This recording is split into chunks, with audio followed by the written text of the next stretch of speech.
వాక్యమును అంగీకరించిన వారు బాప్తిసం పొందిరి. ఆ దినముల యందు ఇంచుమించు 3,000 మంది చేర్చబడిరి.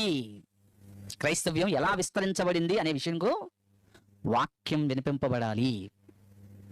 ఆ వాక్యం ఎవరైతే రక్షణలో లేరో వాళ్ళు రక్షణ వాక్యాన్ని విని అంగీకరించి బాప్తిసం పొందితే వాళ్ళు క్రైస్తవ్యంలోనికి స్వీకరించాలి. అంతేనా? ఇది రూల్.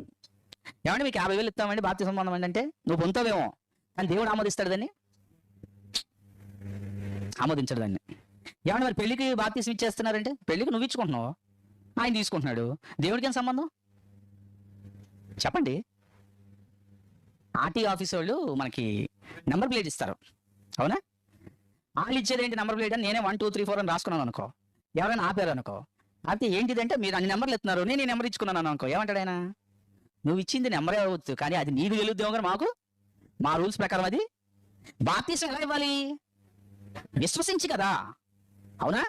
మరి వాళ్ళిద్దరికేమో బొత్తిగా దేవుడు అంటే తెలియదు, వాక్యం అంటే తెలియదు, మారు మనసు లేదు, పాపక్షమాపణ ఉద్దేశమే లేదు, పెళ్లి చేసుకోవడానికి బాప్తిసం ఇచ్చేస్తున్నారు. అవి దేవుడు యాక్సెప్ట్ చేస్తాడా? ఏమంటే మరి నీళ్ళలో ముంచుతున్నాం కదా,